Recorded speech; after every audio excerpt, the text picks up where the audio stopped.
recently you made some headlines for saying that you felt gun control laws wouldn't deter terrorists. I think there's a very strong reason Founding Fathers had for the Second Amendment, and that is that no government ever hasn't had to fight its own people, and its own people hasn't had to fight its own government. So I agree with that. I think that's an important part of our existence, and it's basically that simple. Does an American citizen have a constitutional right to own a gun? Here's what the Second Amendment says. A well-regulated militia, being necessary to the security of a free state, the right of the people to keep and bear arms, shall not be infringed. Now, it once seemed to me like that language only protected state militias and not individuals.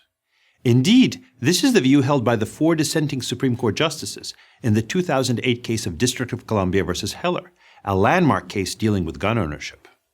But the more research I did, the more I came to realize that my initial view was mistaken, and that the founders were in fact securing an individual right. The 5 justices who voted to affirm the right to own a gun in D.C. versus Heller had indeed made the correct decision.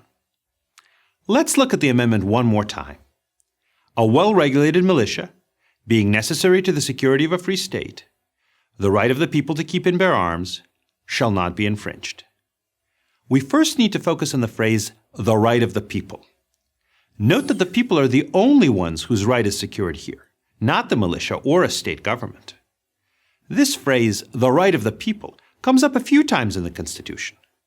For example, the First Amendment refers to the right of the people peaceably to assemble and to petition the government.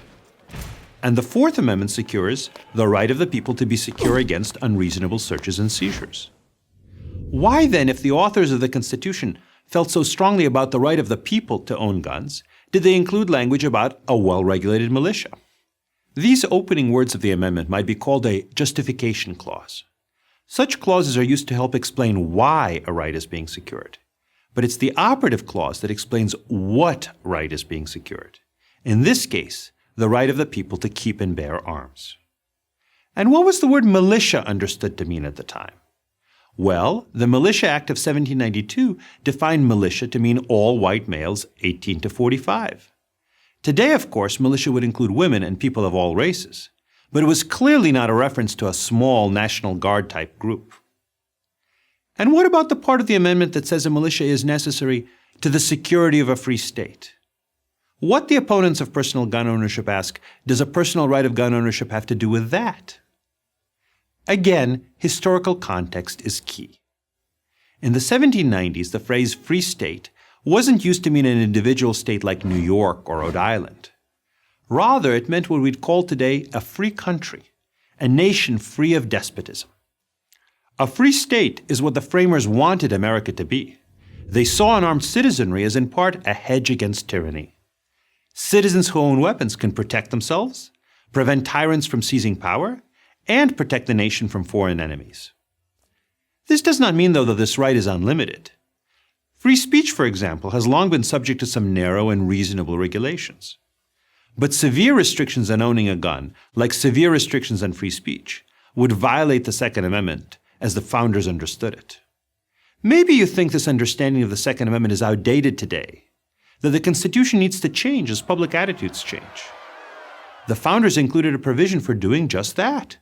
If the public attitude really has changed, the Constitution can be amended to reflect that change. But ironically, even if we focus on current public attitudes, the case for individual gun ownership is as strong as ever. Polls consistently show that over 2/3 of Americans believe that the Second Amendment secures the right of citizens to own a gun. And Congress and state governments have repeatedly reaffirmed this view, including in recent decades. So, does the Second Amendment secure an individual right to bear arms? It did when it was written, it has throughout American history, and it does today. I'm Eugene Volokh, professor of law at UCLA for Prager University.